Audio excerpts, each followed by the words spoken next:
kita di-challenge, ditantang, di-challenge oleh gempa bumi Cianjur. Di dalam Al-Quran Allah berfirman, idza asabathum musibah, kalau menimpa kepada kalian atau kepada mereka musibah, qalu, ucapkanlah, inna lillahi, sesungguhnya kita berasal dari Allah, wa inna ilaihi raji'un, dan sesungguhnya kepadanya kita akan pulang. Di sini menggunakan kata inna, kami, tidak aku. Meskipun yang tidak terkena juga kita bilangnya kami. Kenapa? Sebab sebetulnya yang kita tidak kena, yang tidak jadi korban juga sama sedang diuji. Kalau mereka itu diuji dengan rumahnya yang runtuh, dengan kehilangan jiwa, kehilangan anak, kehilangan ayah, kehilangan harta benda, itu musibahnya mereka saat ini. Tapi musibah, ujiannya buat kita adalah ujian tentang kepedulian, ujian tentang empati. Seolah-olah Allah berfirman, seolah-olah kita semua, Anda semua sudah membiasakan sholat berjamaah. Anda semua sudah masuk masjid. Apa makna jamaah itu? Bersama, kebersamaan. Seolah-olah seperti itu. Lalu kita juga dalam sholat menengok ke kanan dan menengok ke kiri. Nah, saat ini kita memang di-challenge, ditantang, diuji, tapi bukan ujian harta benda, bukan ujian jiwa raga, tetapi ujiannya adalah ujian keimanan, ujian kepedulian, ujian kecintaan kita kepada harta, apakah pada tahap berlebihan atau tidak. Kalau kecintaan kepada harta sangat berlebih, maka akan lahir kekikiran. Itu surat Al-Adiyat. Wa innahu lihubbil khairi lasyadid. Maka sesungguhnya manusia itu karena amat cintanya kepada harta, maka lasyadid, dia sangat pikir. Kelemahan manusia itu menurut semua agama, semua kitab suci adalah kelekatan. Ini kelekatan itu sebetulnya istilah yang dipakai oleh Buddhisme. Hindu juga sama menggunakan kata itu, tetapi sebetulnya Al-Quran juga menggunakan kata yang hampir sama. Lihubbil khairi lasyadid, karena amat cintanya kepada harta. Itu bisa diterjemahkan karena amat lekatnya. Kalau yang nempel dengan lekat itu kalau dipisah itu sakit sakit itu, karena nempelnya kuat, maka ketika dipisah itu sakit. Jadi berpisah dengan harta itu ada rasa sakit. Misalnya hilang uang, hilang motor, kan itu sakit itu. Tapi kalau orang beriman, kelekatan kepada hartanya itu tidak terlalu kuat, tidak kuat lah. Jadi mudah sekali keluarnya itu dan tanpa ada rasa sakit, karena enggak kuat melekatnya itu. Itulah surat Al-Imran, wasari'u ila magfiratin min rabbikum wa jannatin arduha samawati wal ardu iddat lil muttaqin alladzina yunfiquna fis sarra wad dharra. Orang bertakwa itu orang yang menginfakkan hartanya dalam keadaan lapang atau sempit. Itu artinya kelekatan itu enggak ada, meskipun dalam keadaan lapang, keadaan sempit sama saja mudah keluar itu. Nah, itu sejatinya orang beriman, sejatinya orang bertakwa. Kalau kita baca tentang ayat takwa, Pak, ciri-ciri orang bertakwa itu Terkadang sholat nggak disebut. Terkadang ada yang ciri lain tidak disebut. Memaafkan misalnya, di ayat ini disebut, di ayat lain tidak. Sholat di ayat ini disebut, di ayat lain tidak. Ada yang di beberapa ayat disebut, di beberapa ayat tidak. Kecuali yang selalu disebut, yang tidak pernah enggak adalah infak. Luar biasa ya? Luar biasa. Kalau infak itu dicerita orang bertakwa di mana saja ada nongkrong itu. Laisal birra an tuwallu wujuhakum. Bukankah kebaikan itu adalah menghadapkan wajah ke arah timur dan barat? Kebaikan itu bukan sholat doang, maksudnya gitu. Bukan ibadah ritual doang. Walakinnal birra man amana billahi wal yawmil akhir wal malaikat wal kitab wan nabiyyin. Tetapi kebaikan itu, albir itu adalah iman. Satu ya. Kepada 6 rukun iman. Setelah itu apa? Wa atal mala ala hubbihi. Melepaskan harta, memberikan harta yang dia cintai. Zawil kurba, kepada kerabat dekat dan seterusnya. Itu Al-Imran atau Al-Baqarah 177. Al-Baqarah sebelumnya alladzina yu'minuna bil ghaibi wa yuqimuna shalah. Di ayat yang tadi itu salat enggak ada tuh, enggak disebut. Laisal birra ada ya di bawahnya. Zawil kurba wal ada wa masalah ada. Di Al-Baqarah ayat 1 sampai 5 salat disebut, infak disebut. Alladzina yu'minuna bil ghaibi wa yuqimunas shalah wa mimma razaqnahum. Itu disebut ya. Kalau di wasari'u ila maghfiratin min rabbikum, salat tidak disebut. Tapi infak disebut. Alladzina yunfiquna fis sarra wad dharra wal kadhimin. Surat Ali Imran 92, lan tanalul birra hatta tunfiqu. Salat di situ enggak disebut. Kamu tidak akan mencapai derajat bir sampai kamu mampu mengeluarkan harta yang kamu cintai. Lan tanalul birra hatta tunfiqu mimma tuhibbun. Sampai kamu mampu mengeluarkan harta yang kamu cintai. Wa ma tunfiqu min syai'in fa innallaha bihi alim. Apapun yang diinfakkan, sekecil apapun, Allah tahu. Allah Maha mengetahui. Itu Ali Imran 92. Kemudian tentang ciri orang beriman dengan ciri orang bertakwa sama, hampir sama. Jadi kalau berbicara tentang ciri-ciri orang beriman juga sama dengan ciri-ciri orang bertakwa, yang selalu hadir, yang selalu disebut adalah infak. Di dalam Al-Quran sering kita sebut, ada kata yang sering diiringkan tentang jihad. Alladzi jahadu bi amwalihim wa anfusihim. Rata-rata amwalihim wa anfusihim kalau bicara tentang jihad. Jahadu bi amwalihim wa anfusihim. Harta duluan, lalu jiwa. Itu apa filosofinya? Apa menurut penjelasan para ahli tafsir? Karena manusia itu lebih kuat kelekatannya terhadap harta daripada jiwa itu sendiri. Dan itu bisa dibuktikan, Pak. Banyak orang yang mengorbankan jiwanya untuk hartanya. Contohnya adalah orang yang bekerja malam,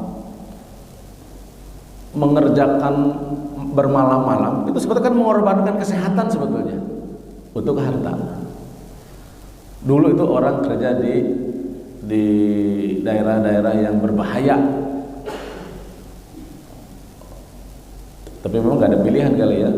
Itu kan indikasi orang berani mengorbankan jiwa demi harta, itu sebetulnya. Karena itu kelekatan kepada harta lebih kuat manusia itu.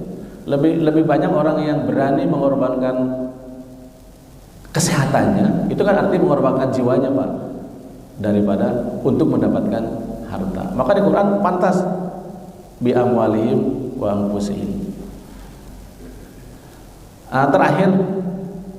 Terakhir di tongkrongan ini, ketika orang dicabut nyawa itu, orang yang dicabut nyawa itu omongannya di Quran disebutkan kira-kira apa yang dia teriakkan. Apa yang dia teriakkan? Surat Al-Munafiqun. Wa anfiqu mimma razaqnakum min qabli ayyati ahadakumul maut. Wa anfiqu, infakkanlah dari apa yang rezeki yang berikan kalian, yang Allah berikan kepada kalian, mimma razaqnakum, dari rezeki yang Allah berikan kepada kalian. Berinfaklah min qabli ayyati ahadakumul maut, sebelum datang kematian kepada kalian. Sebelum datang kematian kepada kalian. Itu dipraktekkan sama Pak Polisi.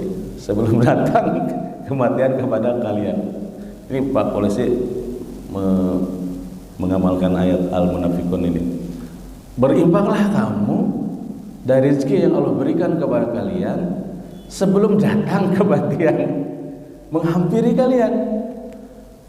Fayakula, nanti kamu ketika kematian menghampiri kalian itu akan berkata, fayakula Rabbi laula akhartani ila ajalin qarib. Itu omongannya itu kayak begitu. Orang yang menghampiri kematian dalam pikirannya itu omongannya itu, coba ya Allah sedikit aja dikasih tempo, sedikit aja, ila ajalin qarib, sedikit diundur dah. Duh, jangan sekarang, mati sedikit. Itu ngomong gitu tuh. Laula akhartani ila ajalin qarib. Emang mau ngapain kira-kira? Mau ngapain diundur sedikit itu, mau ngapain coba? Fa as-saddaqa wa akum minas sholihin. Aku akan sedekah. Loh kok amalnya itu tidak, aku akan sholat gitu. Aku akan haji dulu deh. Undurkan sedikit, aku akan haji dulu. Undurkan, aku akan baca Quran dulu. Enggak. Undurkan aku sedikit, aku mau sedekah. Kenapa kok itu keluar kalimatnya? Sebab ketika menjelang kematian itu diperlihatkan pandangan batinnya itu ke masa depan dia, sehingga dia melihat amalan yang paling banyak menyelamatkan, yang paling besar pahalanya, yang bisa menutup pahala, menutup dosa segala macam itu ternyata ada di infak. Ternyata ada di, waduh, agar betul udah saya, ya Allah sebentar aja kasih waktu, saya pengen sedekah. Ada yang belum dikasihkan ini, ada yang belum dikasihkan. Di hadis juga ada diceritakan seperti itu. Sebentar aja ya Allah, sebentar. Saya ingin mengasihi ke si anu, saya ingin mengasihi ke si anu, saya ingin mengasihi ke si anu. Itu kebayang orang-orang yang mau dia kasih itu. Wah, iya saya belum sempat ngasih ke si anu nih.